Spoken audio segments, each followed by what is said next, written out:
People, welcome to Newspaper Breakdown. It is the 22nd of the 3rd. Hope we're all fine. We're going to start over in Uganda for a bit of fun, where MPs have passed an anti-LGBTQ plus bill, which would make homosexual acts punishable by death, attracting, of course, strong condemnation from rights campaigners. All bar two of the 389 legislators voted for the hardline bill, which introduces capital and life imprisonment sentences for gay sex and recruitment, promotion and funding of same-sex activities, which I'm not even sure what that fucking means. You can't recruit gay. It's just not. It's not. It's this the continual lie that it's a choice. It's fucking backward. An earlier version of the bill prompted widespread international criticism. Of course it did, and was later nullified by Uganda's constitutional court on procedural grounds. But now that the bill will now go to the president, who can veto the bill or pass the bill and put it into law. It appears that he supports the bill, because why the fuck wouldn't he? The bill is the latest in a string of setbacks for LGBTQ plus rights in Africa, where homosexuality is illegal in most countries. Get rid of religion. That's the thing. Uganda is quite a conservative Christian place.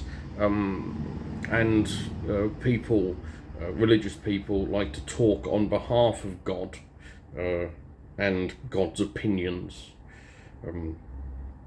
Very pick and choosy they are when they do it, which shows the arrogance of man. But some progression needs to happen over in Africa. But I'm not going to be the one pushing that. Next, UK inflation has unexpectedly gone up in February, adding pressure on the Bank of England to raise interest rates again on Thursday. The consumer price index went up to 10.4%, which is up from 10.1% in January, and 0.5 percentage points higher than the 9.9% that was forecast for last month. The core inflation, which strips out the volatile food, energy, alcohol and tobacco prices, also rose to 6.2%, which is up by 5.8%. We keep on being told that one of the things that we can't do is put up wages at the moment, because where inflation is, if you put up wages, inflation is going to get even higher, and we can't have inflation much higher because it's not good for the economy. What no one has said in this idea thus far is, if wages are so important and need to stay where they are, or in real terms get lower, because if you put wages up by 2.4% when inflation's at 10%, that's a real term cut, then what we should be doing is getting all of the rich people and giving them a pay cut. Because if we gave all of them a pay cut, let's say every rich person got a 10% pay cut, then we would be able to give everyone else a pay rise, and it wouldn't affect inflation. No idea in it, but that would be having to do something against the rich.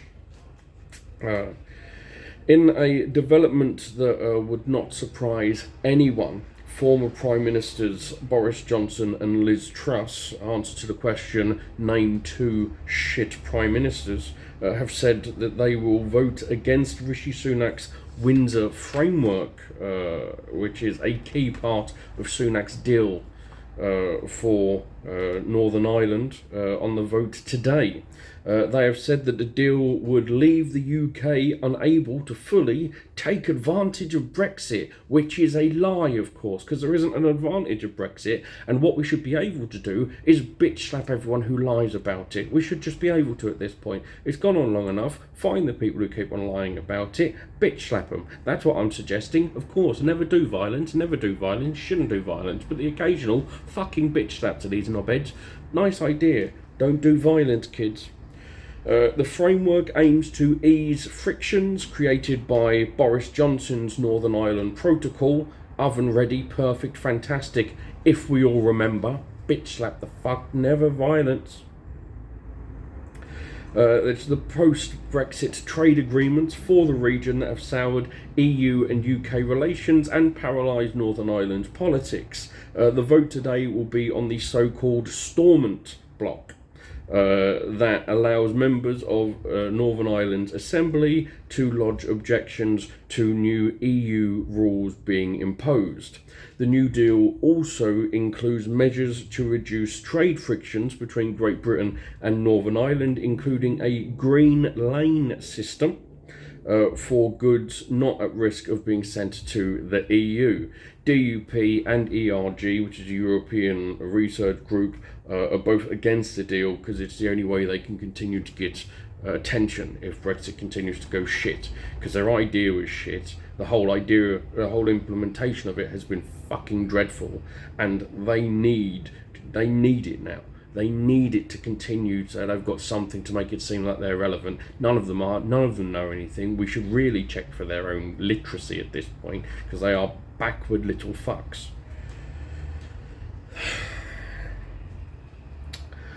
Ministers have delayed plans to raise the state pension age to 68 amid falling life expectancy and warnings that the move could provoke a backlash from middle-aged voters. Middle-aged voters, not the young, because imagine if the young actually gave a toss. The current state pension age is 66. It's due to go up to 68 in 2044, but the government wanted to bring it forward to 2037-39. Over in France, there are, of course, currently riots because the French are putting up their pension age. Tory MPs have warned that it would be a bad move, considering that last week's budget relaxed tax rules on pensions for the wealthy. So it's nice to know that at least one Tory MP has a couple of brain cells. Life expectancy at retirement is now 2 years shorter than it was when the last review was done, which was around 2017. The age, we have to have a look at things like, one of the reasons they want to put it up is that we have an aging population because people aren't dying because we keep on curing things that we really shouldn't at this point. We should never have cured polio, really. I don't think we were ready for the amount of cures that we've got. We're not ready to live as long as we are. We're not. But an aging population means that the amount we're paying in pensions keeps on going up. So that's why they want to put up the retirement age, so that they can save a bit of money on the amount of money that we're spending on state pensions, because it's going to continue to rise as well unless we come up with my idea: everyone retire at 50, kill everyone at 70. And finally, a new report by Louise Casey, commissioned by the Met Police, has said that the Met is broken and rotten, suffering collapsing public trust, and is guilty of institutional racism, misogyny, and homophobia. This is a 363-page report detailing disturbing stories of sexual assault, usually covered up or downplayed, with 12% of women in the Met saying they had been harassed or attacked at work, and a third experiencing sexism. This is a big, huge story, but we've heard it all before, so I'm not going to go for every detail. There was a report 20 years ago that said the exact same fucking thing. Anything changed? Did it bollocks, because of the people in power. You had Dick last time, the last head, old Cressida Dick. Never trust anyone called Cressida. Or Cassandra, whatever her fucking name is. She, and the same thing as what Swallow Braverman said in Commons yesterday, that using the term institutional racism doesn't help. Because this is what they do. They keep on trying to put everything down. It's not institutional racism. Well, you can't say that. It is. It's institutional racism, sexism, bigotry. And nothing's changed for 20 years when we first heard about it all. So how are you going to solve it? There has to be a fundamental change somewhere along the lines, because just letting them keep on going doesn't seem to be fixing the problem, does it? Who knows?